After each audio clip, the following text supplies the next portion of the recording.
Le he titulado este mensaje Firmes ante la calumnia. Quisiera comenzar preguntándole lo siguiente, hermanos y hermanas, ¿cómo, cómo es nuestra actitud cuando hemos sido calumniados en algún punto de nuestra vida? Y de manera injusta, quiero aclarar. Si usted hace un repaso, si ya ha pasado por este tipo de situaciones, ¿cómo es su actitud cuando usted se encuentra calumniado de manera injusta? Suponga que se ha corrido un rumor de parte de gente malintencionada que usted conoce y esta gente inventa cosas sobre usted, se convencen a las personas que están a su alrededor y como resultado la gente comienza a cuestionar su integridad, comienza a desconfiar de usted. Eso a cualquier persona lo indigna. Usualmente cuando la gente inventa cosas de nosotros que no son ciertas, ¿cuál es la primera reacción? Muchos se indignan, otros simplemente lo dejan pasar, es como a mí no me importa.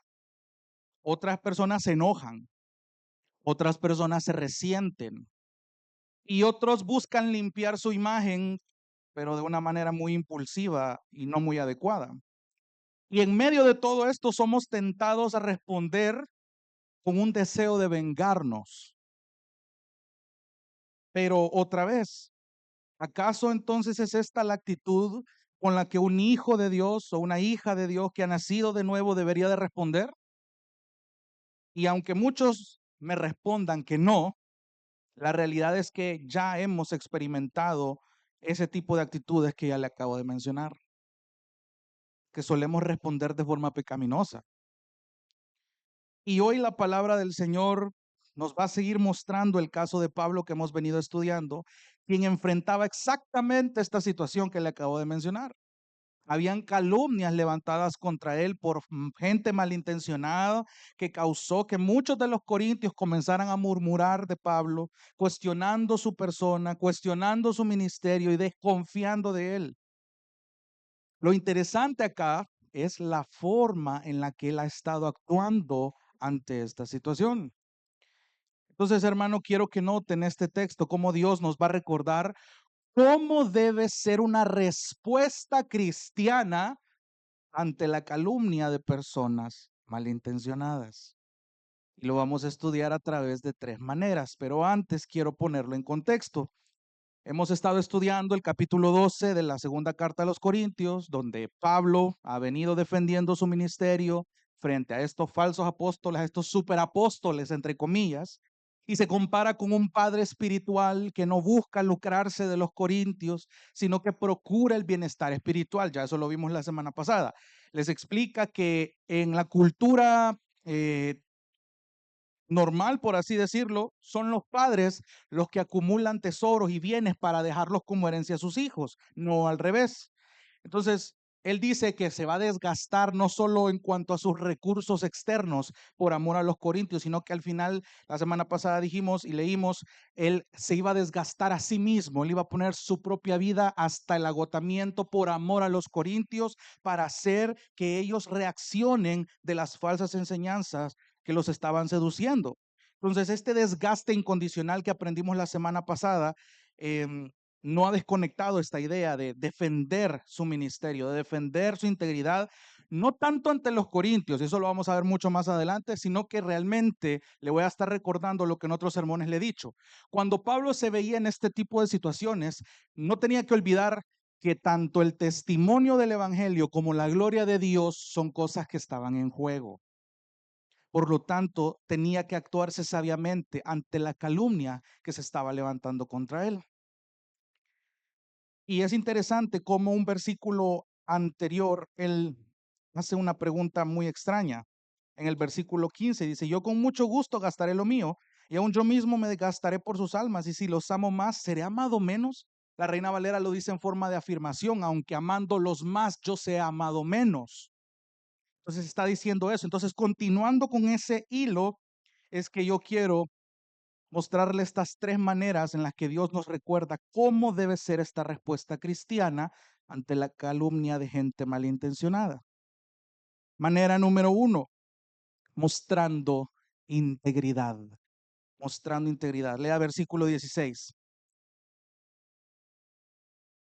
Pero en todo caso, yo no les fui carga.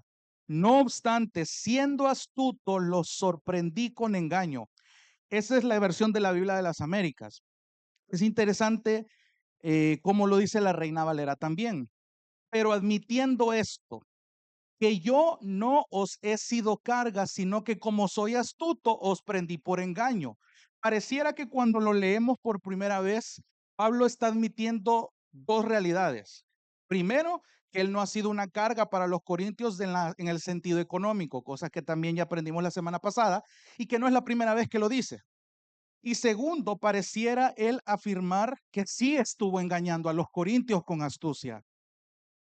Y aquí es donde puede jugar un poco el idioma nuestro en español y pareciera contradecir un poco lo que ha venido diciendo, pero aquí es donde tanto el contexto como el idioma original nos ayudan a entender cómo qué es lo que Pablo está queriendo decir en el sentido, en el versículo 16. Fíjese, ya entendemos que algo que Pablo se propuso de forma estratégica y sabia para los corintios era que no iba a recibir ofrendas económicas de parte de ellos. ¿Por qué? Porque en la cultura, los oradores griegos, una manera de ser reconocidos por su audiencia era cuando les daban ofrendas. Y eso era una manera de aprobar su mensaje y aprobar al mensajero. ¿Qué pasaba si alguien rechazaba esta ofrenda, esta ayuda económica que se le daba? Su credibilidad y su mensaje quedaba muy mal parado. Entonces Pablo, de manera estratégica, él rechaza esta ayuda de los corintios y esa acción es aprovechada por los falsos maestros para decirle a los corintios, miren, ya ven, esta persona no está aceptando ayuda económica, no está aceptando un reconocimiento. Y si no acepta reconocimiento es porque su mensaje no tiene validez. Entonces, hay algo que siempre Pablo les ha estado dicho, miren, yo me propuse en algo, no ser una carga económica para ustedes. Y esto lo hacía con un propósito. Entonces, sí, admite, esto. Es verdad, la primera parte es verdad. Lo hemos estudiado. Pablo no ha sido carga a los corintios. En la Biblia de las Américas aparece no obstante. En la Reina Valera dice sino que. Esa palabra, subráyela porque es importante, porque en el griego el sentido de esta palabra está tomando un argumento o una frase que los falsos maestros decían de él. ¿Cómo así?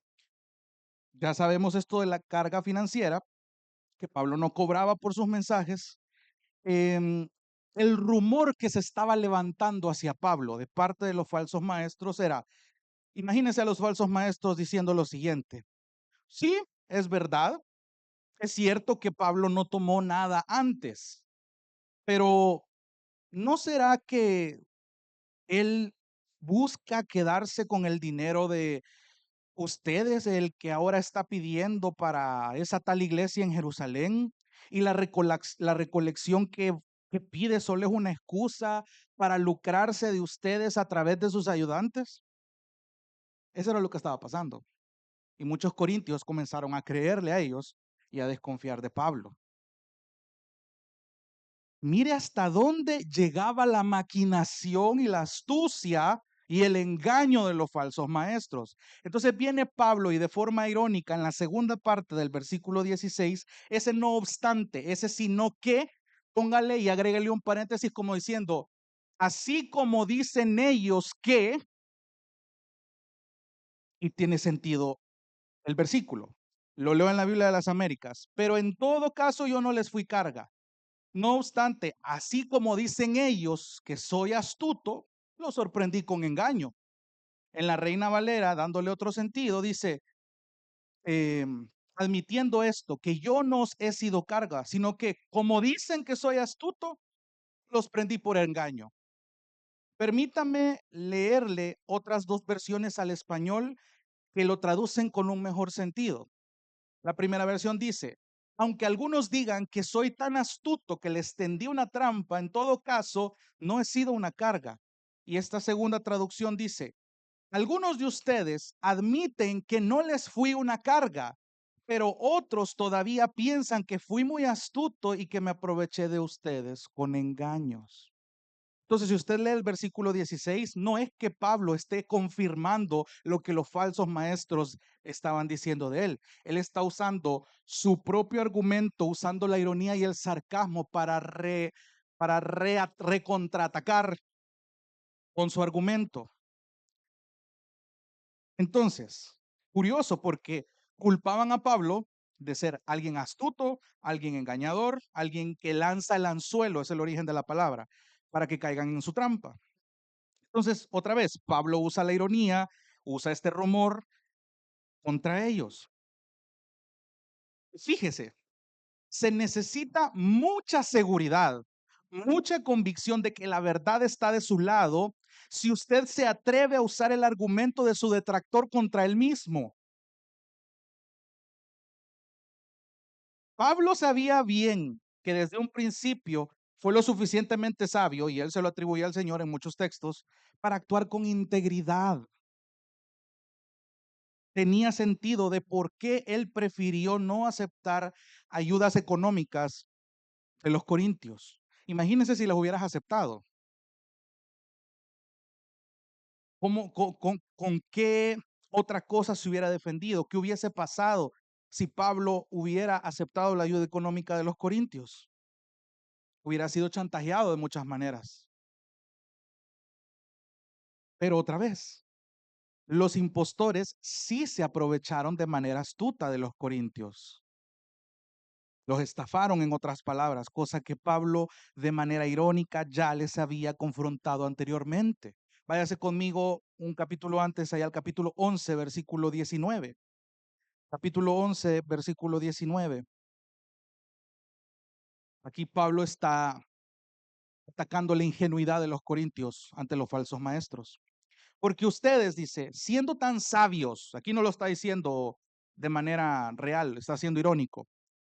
Porque ustedes siendo tan sabios, con gusto toleran a los insensatos, versículo 20, pues toleran si alguien los esclaviza, si alguien los devora, si alguien se aprovecha de ustedes, si alguien se exalta a sí mismo, si alguien los golpea en el rostro. Ustedes no se dan cuenta y básicamente se están burlando en su cara a esta gente de ustedes. Eso es lo que les está diciendo. Pero ¿qué decide Pablo en este punto? Porque si hay algo que los falsos maestros no pudieron atacar fue lo que Pablo enseñaba. Su doctrina era muy sólida. Venía de ver a Cristo resucitado, tuvo un encuentro con él y ahora el que era asesino de la iglesia es ahora un predicador de la iglesia primitiva. Entonces, y le pongo todo esto de cómo el Señor ha ido transformando y al mismo tiempo dándole la sabiduría para saber cómo actuar. No dudamos que Pablo era alguien impulsivo de cierta manera, pero era un impulso celoso por creer que estaba defendiendo la causa de Dios. Pero cuando Jesús viene y altera sus planes, ordena esos pensamientos, pero Pablo tenía esta misma personalidad. Y eso es lo maravilloso, hermanos. Dios nos transforma y utiliza nuestras diversas personalidades dentro de la iglesia. Imagínense si todos fuéramos del mismo carácter. Yo lo decía en un estudio hace algunos años sobre la iglesia. ¿Qué pasaría si todos en la iglesia fueran como usted? ¿Qué pasaría si todos se enojaran como usted? ¿Qué pasaría si todos en la iglesia amaran como usted? ¿Qué pasaría si todos en la iglesia fueran como usted? El punto es que Dios permite esta diversidad de personalidades, de diferentes contextos, y nos une un eterno lazo que es Cristo, su Espíritu Santo. Entonces, si hay algo que podemos entender de Pablo, es que era alguien más diferente del redil, pero con una misión en específico. Y en este caso, al enfrentarse a esta calumnia, él se mantuvo íntegro. Hermanos, mantenerse íntegro por amor al Señor y por causa del Evangelio le importó más que ser mal visto culturalmente. ¿Sabe algo? Muchos no quieren pagar ese precio. Quieren tener el título de creyentes, pero no quieren pagar el precio. Quieren cargar con el nombre de cristianos, pero no están dispuestos a sufrir. Quieren cargar con el título de hijos de Dios, pero quieren mantener su fe en el anonimato. Hermanos, desde el momento en el que Pablo decidió mantenerse íntegro, su amor por el Señor lo impulsó, la causa del Evangelio lo motivó, y esto pesaba mucho más que ser mal visto culturalmente. Imagínense, los corintios habían olvidado todo lo que Pablo hizo en señales, prodigios, enseñanzas. Sí, imagínense la astucia de los falsos maestros que estaban levantando una calumnia de Pablo solo por rechazar, por una acción, por una intención que él hizo. Pablo no solo estaba mostrando amor y preocupación por los corintios, sino que estaba demostrando ser honesto, estaba demostrando tener ética, estaba demostrando esa rectitud que es característico de un hijo de Dios, y no solo en él, sino en su ministerio. Y eso nos dice que solo Dios puede estar detrás de un corazón que muestra esas cualidades, que muestra esas virtudes. Porque cuando los adversarios de Pablo no podían atacar la doctrina y sus enseñanzas, estaban atacando sus intenciones. Y eso me lleva a la manera número 2, mostrando transparencia. Lea de nuevo el versículo 16 y vamos al 17. Pero en todo caso yo no les fui una carga, no obstante, siendo astuto, los sorprendí con engaño, como dicen estos. Pero ahora va a hacer una pregunta en el versículo 17. ¿Acaso he tomado ventaja de ustedes por medio de alguien de los que les he enviado? Ojo, a partir de este versículo, Pablo está haciendo la primera de 4 preguntas para que los corintios reaccionen, para que los corintios reflexionen. Hace una pregunta que está desafiando a que esta gente ponga atención sobre los hechos que no solamente Pablo estaba haciendo, sino que ahora está incluyendo a los hombres que él envió. Ahí en el capítulo 9, versículo 5, se nos habla de cómo él envía a estos hombres. Dice acá, así que creí necesario, según a los Corintios 9:5, exhortar a los hermanos a que se adelantaran en ir hacia ustedes y prepararan de antemano su generosa ofrenda, ya prometida, para que la misma estuviera lista como ofrenda generosa y no como por codicia. Ya vimos eso. Entonces, la realidad era clara, hermanos. Hubiera sido muy cuestionable, muy sospechoso si Pablo personalmente hubiera ido a traer esa ofrenda, insistiendo en que nadie lo acompañara. Hubiera sido muy diferente, pero como ya aprendimos antes, hubo un principio de transparencia donde Pablo cuidó sus espaldas por testimonio y envió a hermanos de confianza que tanto él como los corintios daban fe de que eran personas correctas, de que eran personas íntegras, de que eran personas con transparencia. ¿Por qué? Porque la gloria de Dios y el testimonio del Evangelio estaban en juego. No estaba haciendo una respuesta impulsiva. Ay, estos están hablando mal de nosotros. Armemos una campaña ahí en las redes, creemos un hashtag para que esta gente no les crea. Armemos videos, subamos reels, subamos historias. Vayamos a marchar a las calles para que la gente no les crea. Eso no fue lo que hizo él. Fue sabio.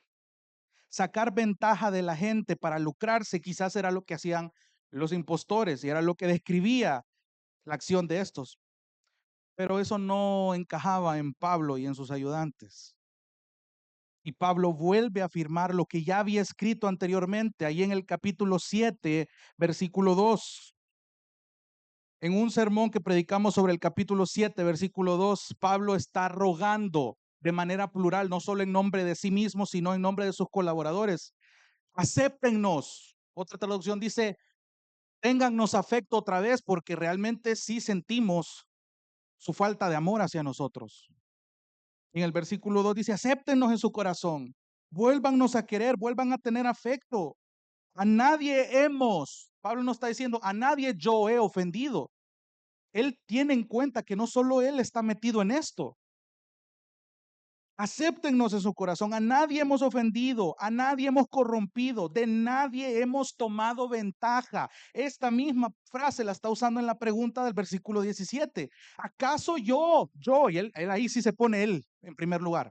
¿Acaso yo, Pablo, he tomado ventaja de ustedes por medio de alguien de los que les he enviado? Con esta pregunta difícilmente lo podían acusar de estafador, mucho menos a los hombres que él envió. Piénselo. Para quienes están anotando, ahí en primera carta a los Corintios, capítulo 4, versículo 17 y capítulo 16, versículos del 10 al 12, Pablo ya había enviado a Timoteo, a Corinto, y posiblemente se nos dice que Apolos tenía pensado ir a Corinto y que cuando tuviera el tiempo, él posiblemente iba a ir. Y ellos fueron conocidos como colaboradores del ministerio de Pablo.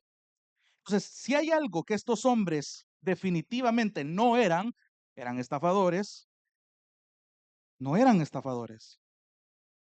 No es que Timoteo y Apolos eran estafadores al servicio de Pablo, el patrón del mal. No, ese era otro Pablo, hermanos. Ese era otro Pablo. Incluso se nos menciona al final en 1 Corintios 16, 17 a tres hombres, a Estéfanas, a Fortunato y a Arcaico, de los que jamás se escuchó un testimonio cuestionable y que al contrario podían dar fe de la transparencia en el proceder del apóstol Pablo. Entonces, ¿a qué quiero llegar con esto de la transparencia? Hermanos, gracias a esta transparencia que no solamente Pablo, sino también sus colaboradores poseían, se notaba que no eran personas hipócritas, no eran personas con una máscara que ocultaba malas intenciones. ¿Por qué, hermanos? Porque es en la transparencia donde los pensamientos, los sentimientos, las intenciones que alguien tiene son bien claros para los demás. Yo no sé si usted ha conocido una persona que cumple con eso, que usted con solo ver cómo piensa, cómo siente y cómo actúa, usted ya sabe cómo es esta persona. Está claro qué tipo de persona es. Y por consecuencia, usted llega a la conclusión, hey, yo puedo confiar en esta persona. Y eso es algo que solo Dios puede hacer. La congregación de los Corintios había llegado a conocer a esta gente, no solo a Pablo, eran hombres sin reproche. Entonces, si los corintios estaban admitiendo la integridad y la transparencia de estos hombres que Pablo envió, ¿no tendría sentido entonces aceptar también a la persona que los envió? Entonces, la primera respuesta a la pregunta del versículo 17 es un no. ¿Acaso yo he tomado ventaja de ustedes por medio de alguien de los que les he enviado? No, la respuesta es no. Ahora va a proceder a hacer otra pregunta más. Versículo 18, y esto nos lleva a la manera número 3. Ya hablamos de integridad, ya hablamos de transparencia, y número 3, mostrando congruencia. Mostrando congruencia. Versículo 18. A Tito le rogué que fuera y con él envié al otro hermano. Pausemos ahí. Pablo aquí nos está dando ciertos detalles. Ya en la primera carta se nos menciona a Tito y a un hermano que acompaña a Tito, del que no sabemos cuál es su nombre, pero que sí sabemos su testimonio allá en el capítulo 8 de segunda carta a los Corintios. Acompáñeme un momento. Segunda carta a los Corintios, capítulo 8, y leamos el versículo 6.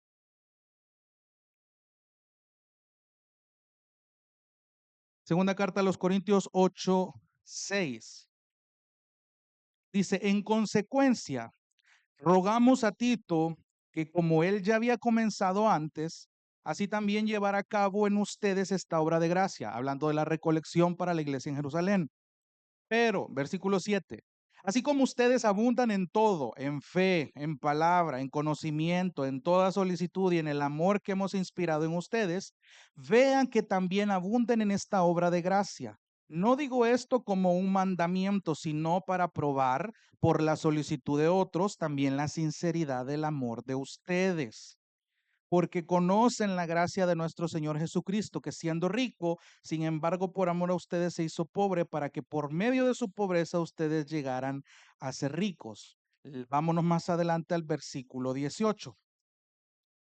Dice, junto con él, es decir, con Tito, hemos enviado al hermano cuya fama en las cosas del evangelio se ha divulgado por todas las iglesias. Y no solo esto, sino que también ha sido designado por las iglesias como nuestro compañero de viaje en esta obra de gracia, la cual es administrada por nosotros para la gloria del Señor mismo y para manifestar nuestra buena voluntad. Mire cómo está diciendo esto, teniendo cuidado de que nadie nos desacredite en esta generosa ofrenda administrada por nosotros, pues nos preocupamos por lo que es honrado, no solo ante los ojos del Señor, sino también ante los ojos de los hombres.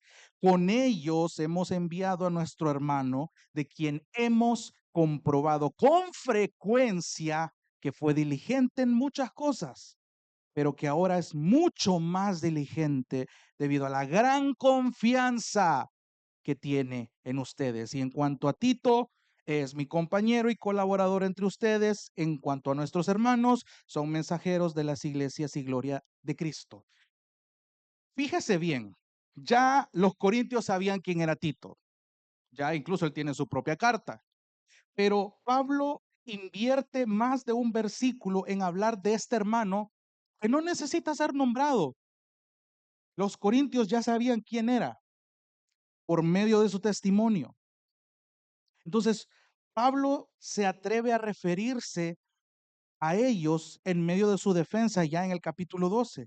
Pero mire cómo ha estado diciendo Pablo en cuanto a esta parte de, ok, estos son hombres diligentes, ya hemos comprobado muchas veces que son dignos de confianza, hay una integridad de por medio, han demostrado ser hombres transparentes y han demostrado una congruencia. Entonces, teniendo ese currículum, vaya al capítulo 12 y Pablo lo que está haciendo en la primera parte del versículo 18 es recordando esta descripción.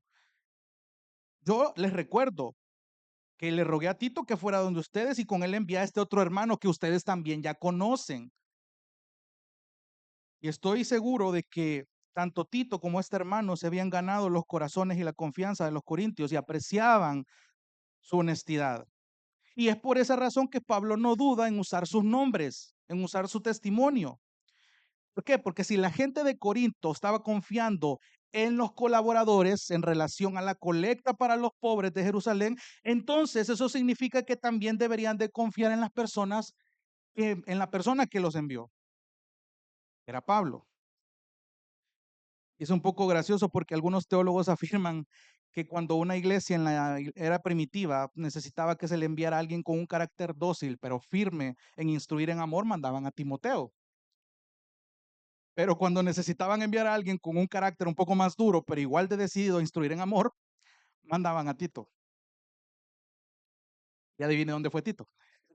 Y no solo, fue con otro hermano. ¿Por qué? Porque esta iglesia realmente necesitaba mucha instrucción, mucha corrección, mucho amor, implicado en muchas formas. Piénselo bien otra vez, hermano.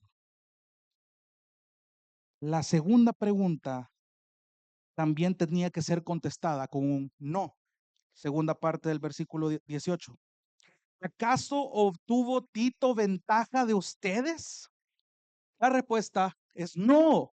Si Pablo no se aprovechó de ellos, no sacó ventaja, no engañó a los corintios, ¿qué le hacía creer a esta gente que Tito iba a ser igual? Por lo tanto, la respuesta era negativa. Tito jamás hizo eso. Fue descrito como alguien fiel, como alguien íntegro, como alguien transparente, al igual que el hermano que lo acompañaba. La Nueva Versión Internacional habla de esta persona en el capítulo 8 de la siguiente manera. Y junto con Tito enviamos al hermano que se ha ganado el reconocimiento de todas las iglesias por los servicios prestados al evangelio. Este hermano no necesitaba ni siquiera ser nombrado, solo con oír su testimonio ya sabían que era alguien muy confiable.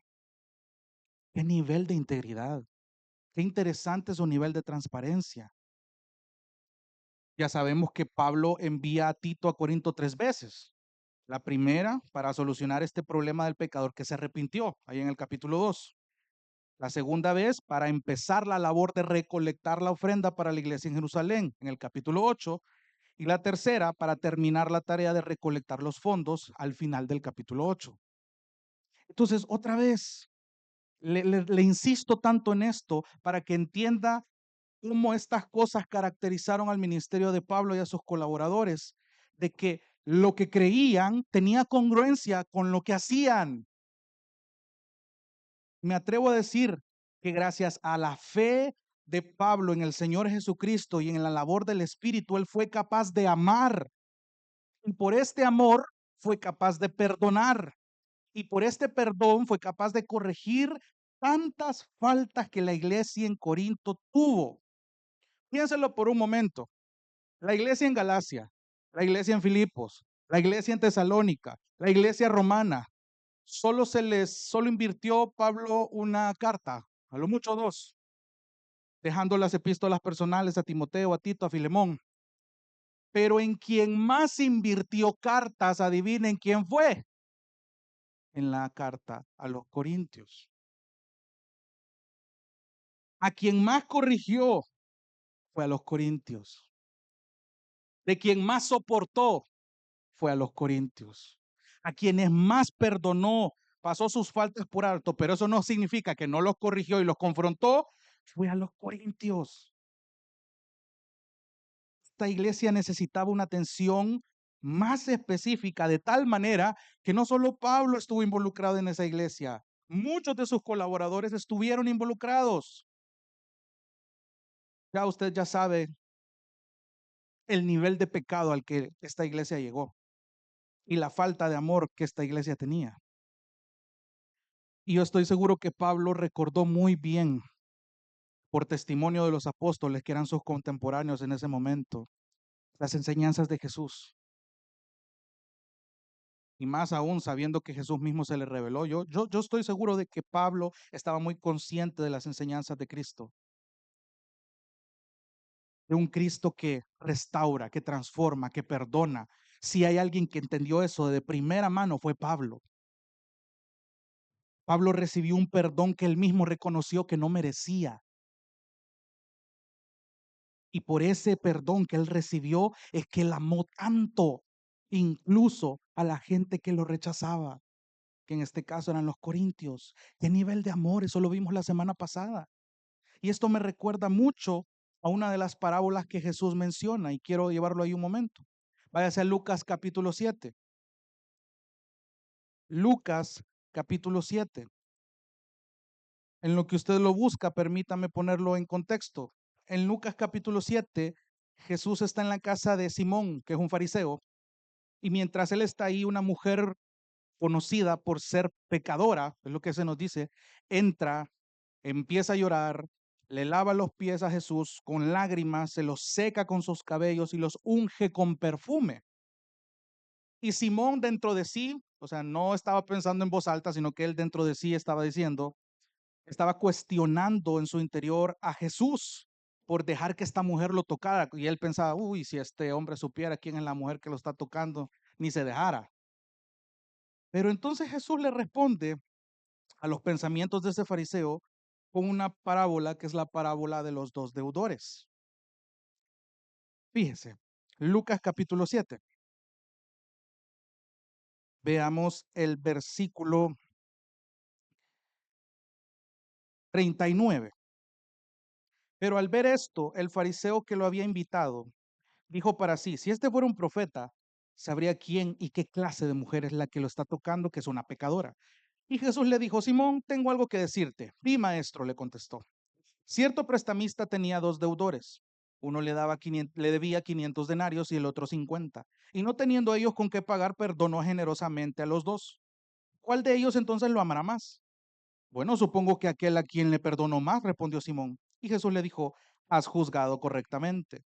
Y volviéndose hacia la mujer le dijo, Simón, ¿ves a esta mujer? Yo entré a tu casa y no me diste agua para mis pies, pero ella ha regado mis pies con sus lágrimas y los ha secado con sus cabellos. No me diste beso, pero ella desde que entré no ha cesado de besar mis pies. No ungiste mi cabeza con aceite, pero ella ungió mis pies con perfume. Por lo cual te digo que sus pecados, que son muchos, han sido perdonados porque amó mucho. Pero a quien poco se le perdona, poco ama. Entonces Jesús le dijo, tus pecados han sido perdonados. Entonces, présteme atención porque esta parábola es muy sacada de contexto. Está diciendo aquí que al que poco se le perdona, poco ama. El punto acá, hermanos, es que la parábola está hablando de un perdón incondicional que el Padre ha otorgado ahora a los hombres por medio de Cristo. Entonces, cuando este perdón es reconocido por la fe en Jesucristo, porque vamos despacito, cuando el Espíritu Santo nos abre el entendimiento para nacer de nuevo, entendemos que merecíamos ser castigados, pero no somos castigados, sino todo lo contrario, somos rescatados, somos redimidos y nos damos cuenta del nivel de amor y del perdón que se nos ha otorgado. Cuando ya entendemos eso, podemos retribuir o intentar retribuir ese amor hacia Dios y hacia nuestro prójimo. Le recuerdo lo de la semana pasada. En labios de Jesús mismo dijo a sus discípulos, en esto conocerán todos, todo el mundo, que ustedes son mis discípulos, en que se amen los unos a otros, pero como yo los he amado, no como ustedes pretenden amar. Esa es la condición que incomoda a muchos. Fácil es pretender amar a los pecadores, pero amar como Jesús nos amó a nosotros, ese ya es otra cosa. Entonces, cuando entendemos el perdón que hemos recibido y el amor que hemos recibido, somos capaces de mostrar ese amor, un amor que a la gente le parece ilógico, pero es un amor completamente ágape, divino, un amor que solo puede venir de Dios. Entonces, la parábola aquí nos está enfatizando ese perdón y él explica que el gran amor que esta mujer le mostró era el resultado de que ella reconoció lo mucho que fue perdonada. No es, hermano, el texto no está diciendo que porque la mujer se abalanzó, le besó los pies y lloró y toda la acción que ella hizo, no fue por eso que sus pecados fueron perdonados. Si hay algo que la salvó a ella, y el mismo versículo 50 lo dice, tu fe te ha salvado. ¿Quién puso esa fe? El Espíritu Santo. ¿Quién le dijo a esta mujer que era el Mesías a quien tenía enfrente? El Espíritu Santo.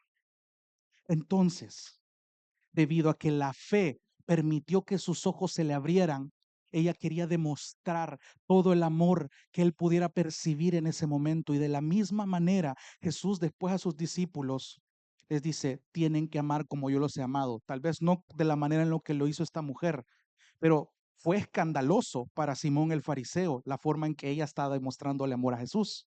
Como ahora en la actualidad a mucha gente le puede parecer escandaloso la manera en la que los cristianos aman a sus enemigos, aman a sus detractores, pasan por alto la ofensa de quienes les hacen daño. ¿Por qué? Porque nos acostumbramos a pagar ojo por ojo y diente por diente. Tal vez por razones de tiempo no voy a entrar en detalle de esta lección que Mateo enseña sobre mostrar la otra mejilla, que ha sido sacada de contexto también. Pero el punto que quiero llegar es que esta parábola nos enseña que quien es consciente de haber sido perdonado de mucho, va a mostrar mucho amor. En cambio, quien reconoce pocas faltas, él dice, no, si yo no tengo por qué pedir perdón, yo no soy tan malo. Esta persona muestra poco amor y poca gratitud, porque no ha entendido el perdón que ha recibido, porque de entrada él considera que no necesita perdón. Entonces traslademos esto a la época de Pablo. Fíjese cómo un ser humano común y corriente estaba mostrando un nivel de amor a una iglesia problemática, a personas que traicionaron la confianza de Pablo, que en lugar de defenderlo, se pusieron del lado de los falsos maestros, lo desacreditaron, dejaron en confiar en él. Y Pablo se duele como cualquier ser humano, pero él no se aleja de ellos, no se da por vencido con ellos. Y eso habla mucho de la gente que lo rodeaba. Estoy seguro que en algún momento que la Biblia no registra, Pablo se desahogó y ahí estaba la gente correcta para recordarle el llamado que Dios le había hecho. ¿Te das cuenta por qué es importante rodearte de la gente correcta que entiende esto de la palabra? Pasa si tú escuchas malos consejos. No, hombre, ahí si no te quieren, donde no te quieren, andate. Esa es la forma de pensar ahora en día. Andate de donde no te quieren. Valórate. Sí, pero a la luz de la Biblia eso tiene un sentido muy diferente. Muy diferente. Entonces, hermanos, había corintios que necesitaban aprender esta lección. Y ahí en segunda los Corintios capítulo 12 tiene sentido cómo Pablo termina las últimas dos preguntas, solo que en vez de contestar con un no, las últimas dos preguntas son contestadas con un sí. Versículo 18. Tito le rogué que fuera y con él envía al otro hermano. ¿Acaso obtuvo Tito ventaja de ustedes? No. ¿No nos hemos conducido nosotros en el mismo espíritu? Sí. Quiero hacer una pausa ahí. No nos hemos conducido, otra versión dice, no hemos procedido en el mismo espíritu. Y cuando dice espíritu, acá no está hablando del Espíritu Santo, sino que está hablando de un mismo sentir, de una misma voluntad sincera. Tanto Pablo como sus colaboradores tenían este mismo sentir de qué, de demostrar amor, de mostrar corrección, de demostrar integridad, de mostrar transparencia, de mostrar congruencia. Y eso dice mucho de cómo la iglesia debe ser, cómo deben compartir este sentir, este mismo espíritu. Y la última pregunta dice, ¿no nos hemos, no hemos seguido las mismas pisadas? La idea aquí en el griego de las mismas pisadas se refiere a una misma forma de actuar. Ninguno de ellos fue malintencionado, ninguno de ellos fue estafador.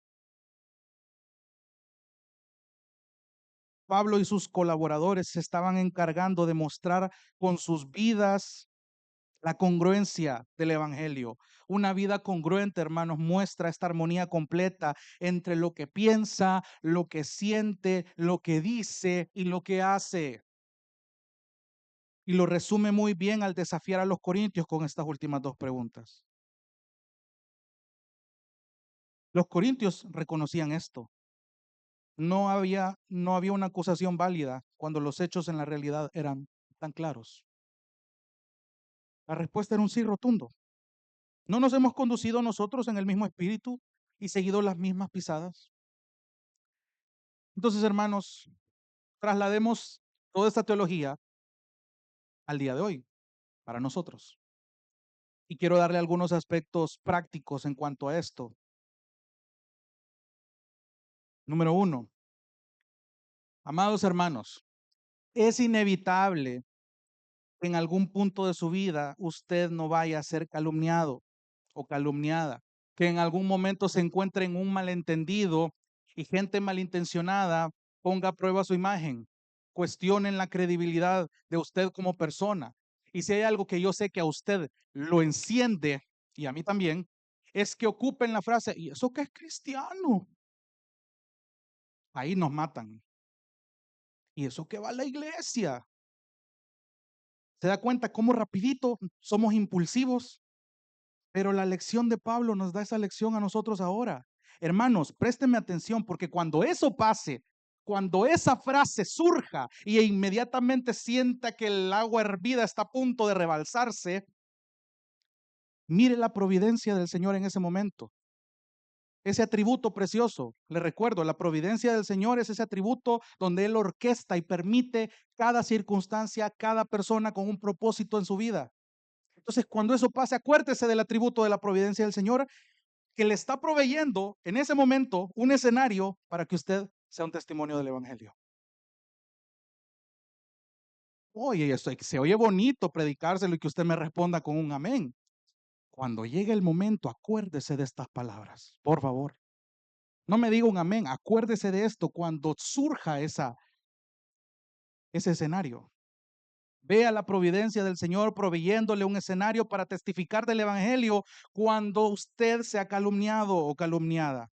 Número 2, un corazón íntegro mantiene firmes sus convicciones tanto en lo que piensa como en lo que actúa. Y esto, ya sea siendo atacado en público o estando a solas.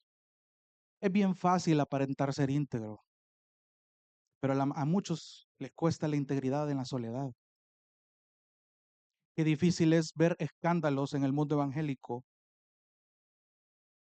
de personas cristianas estando involucradas en lavado de dinero, delitos sexuales, escándalos de adulterios. ¿Por qué? Porque son personas que no supieron ser íntegras en la soledad. ¿En qué inviertes tus pensamientos, tus motivaciones y tus acciones cuando nadie te ve, hermano, hermana? Ahí tú te vas a dar cuenta si tú estás siendo íntegro delante del Señor. Y ya no digamos a nivel público. Tal vez a otros no les cuesta en privado, pero sí en público. Y es la misma insistencia. Un corazón íntegro se mantiene firme en sus convicciones, en lo que piensa y en lo que actúa. Porque somos expertos en asesinar a nuestro prójimo en nuestra mente. No le decimos nada a nuestro prójimo, pero le hacemos tantas cosas en nuestra mente. Lo insultamos de maneras tan creativas en nuestra mente. Pero eso no es integridad. Número 3, un corazón íntegro. Ojo, un corazón íntegro no cambia sus principios ni por conveniencia, ni por presión social, ni por beneficio personal. Si usted en algún momento ha tenido que sacrificar sus principios cristianos por presión social, por conveniencia o por beneficio personal, le ruego por favor que se arrepienta de sus pecados y le pida perdón al Señor. Que usted no está siendo una persona íntegra delante del Señor. Número 4, nuestra mejor defensa ante la calumnia, ¿sabe cuál es? Es una vida transparente, es una vida abierta a ser examinada. Hermanos, la palabra dice que somos cartas leídas. Entonces, cuando la gente lee esa carta, ¿qué contenido va a encontrar? ¿Va a encontrar integridad? ¿Va a encontrar personas impulsivas? ¿Va a encontrar gente resentida? ¿Va a encontrar gente apática? ¿O van a encontrar personas que con todos sus defectos se esfuerzan por mostrar un amor por quienes los calumnian? Es difícil, hermanos, yo sé. Pero si en la antigüedad, que la situación era más difícil, esta gente pecadora común y corriente pudo hacerlo, dependiendo del Señor, no es imposible para nosotros ahora, que relativamente las cosas tienen menos presión. Número 5, hermanos, la iglesia se tiene que caracterizar por corazones transparentes, que no necesitan fingir ser una cosa hoy el domingo y fingir ser otra persona en la semana. Cuídese de ser una persona en la iglesia y ser otra muy diferente cuando no está en la iglesia, porque eso se llama doble ánimo. Eso se llama hipocresía, porque estás mostrando dos caras diferentes para encajar con personas diferentes, cuando la idea es que te conozcan por ser la misma persona íntegra, que tiene sus defectos, que tiene sus virtudes, pero que se esfuerza por reflejar el evangelio de su Salvador.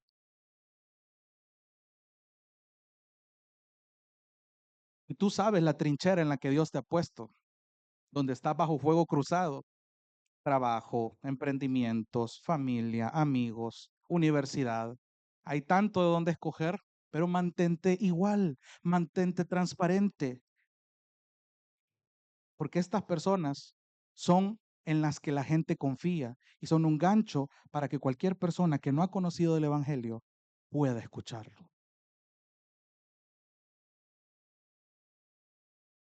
El Evangelio moldea personas auténticas que no tienen miedo de mostrar sus debilidades. Ya eso lo hemos estudiado. No temen mostrar sus debilidades en el momento oportuno, porque tampoco es a rayar en la imprudencia, para mostrar a su Salvador. Número 6, ser transparente es muy distinto a ser imprudente. Una persona transparente sabe cuándo y cómo decir las cosas de manera sabia. Aquí es donde yo apelo otra vez. Usted puede tener la verdad bíblica en sus manos, pero una lengua muy pésima y grosera para decirla. Tiene que ser sabio, porque ser transparente es también no ser imprudente. Tiene que orar por sabiduría. Número 7, tenga cuidado, por favor, de que usted crea que nunca va a ser calumniado. Hermano Jonathan, pero a mí nunca, yo nunca he sabido de personas que hablen mal de mí si yo me llevo bien con todos. Bueno, le recuerdo el caso de Job, hay alguien que lo calumnió sin él haber hecho nada, fue el mismo Satanás. Y si lo hizo con Job, ¿qué le hace creer que no lo va a hacer con usted? Para quienes están anotando, hay dos pasajes que nos presentan a Satanás como el constante acusador que está calumniando a los cristianos. Zacarías 3:1 y Apocalipsis 12:10, donde se nos describe que él está ahí pendiente. El acusador que está buscando la oportunidad para calumniarnos una y otra vez delante de Dios con el propósito de que los cristianos se alejen, que dejen de confiar. Lo mismo que estaban haciendo los falsos maestros para convencer a los corintios de no seguir a Pablo, quien presentaba a Cristo, es lo mismo que Satanás y sus demonios están haciendo, influenciando a personas inconversas, incrédulas, para que la gente de la iglesia que quiere aferrarse a Cristo se aleje. Hay dos libros muy buenos del autor C.S. Lewis. Una de ellas es Las cartas del diablo a su sobrino, que nos presenta a un diablo llamado Escrutopo, que le está escribiendo a alguien, a un demonio llamado Olegario, y le da un montón de estrategias para mantener a los cristianos alejados de Dios con afanes cotidianos. Y hay otro libro de este autor que se llama El diablo propone un brindis, y habla de cómo los demonios celebran la condición de los cristianos cómodos que aún estando de la iglesia, aún estando dentro de la iglesia, están lejos de Dios. ¿Por qué? Porque hay estrategias, afanes, comodidad, conformismo espiritual. Si hay algo que el enemigo quiere lograr es que usted deje de estar alerta con su vida espiritual. Si usted, amado hermano, está descuidando la oración, la lectura, su asistencia a la iglesia, la comunión con los hermanos, si poco a poco usted le da un escalón menos a la prioridad del evangelio en su vida, ¿qué puede esperar cuando vengan calumnias? ¿Qué puede esperar cuando vengan dificultades? Dios no va a ser su primer recurso, ni siquiera lo pueda llegar a considerar. Entonces, préstele atención a eso, porque usted tiene que estar alerta, pero hay una seguridad que yo le recuerdo y un consuelo de que Satanás jamás va a actuar lejos de la soberanía de nuestro Dios. Jamás. Número 8 y la última. Un corazón congruente genera confianza en sus relaciones. Y esto le abre puertas para presentar el Evangelio. No se extrañe, hermanos, si cuando usted es calumniado, Dios le provee a personas también en su gracia que estén dispuestas a defenderla y a dar fe de una congruencia a la que usted y yo somos llamados a dar como hijos de Dios. Si usted piensa que en algún momento que lo ataquen, usted sufre, que no lo minimizo, pero cuando usted siente que ya está al borde del colapso, acuérdese de aquel que se mantuvo firme ante la calumnia y que aún así sabe que mostró bondad, amor y perdón en la cruz. Cristo, Jesucristo. Si en algún punto las calumnias lo llegan a ahogar, recuerde la cruz. Acuda al Señor. Ahí está la fuente eterna de sabiduría que usted y yo necesitamos para saber cómo responder, saber cómo reaccionar. Resista en esos momentos al recordar que hay alguien que lo sufrió también y en mayor medida y logró una victoria gracias a su preciosa dependencia al Padre Celestial. Ese es el evangelio hecho realidad en la cotidianidad de nuestras vidas. Por favor, renuncie, luche con responder de forma impulsiva. Cuando usted rechine los dientes cuando le digan, ¿y eso qué es cristiano?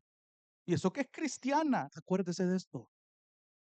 Acuérdese de cómo tiene que ser una respuesta cristiana ante la calumnia de gente malintencionada. Muestre integridad, muestre transparencia, muestre congruencia. La escritura en ningún momento le va a decir que usted se calle para no decir la verdad. Pablo se defendió, pero no de manera impulsiva. Les demostró estas tres cosas que yo le mencioné ahorita. Hermanos, los cristianos no debemos evitar confrontar las declaraciones falsas, sino que de forma positiva y bíblica debemos mantener la verdad, proclamar la verdad, vivir en la verdad, porque a nosotros como creyentes se nos ha hecho el llamado a testificar de esta verdad y hacerlo con firmeza.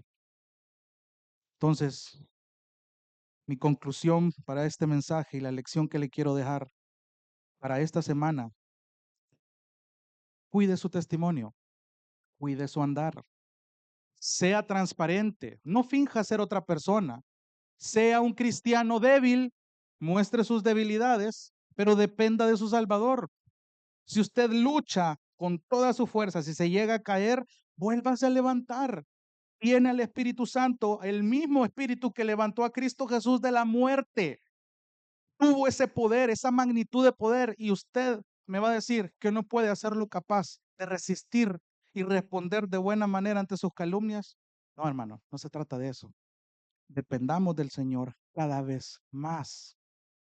El camino es cansado, el camino es agotador, el camino a veces es frustrante, pero camine, pero camine, ande, viva, condúzcase, porque así es el camino del creyente. Sufre, cae, se raspa, se golpea, lo hieren, lo lastima, pero el Espíritu Santo lo levanta y no está solo.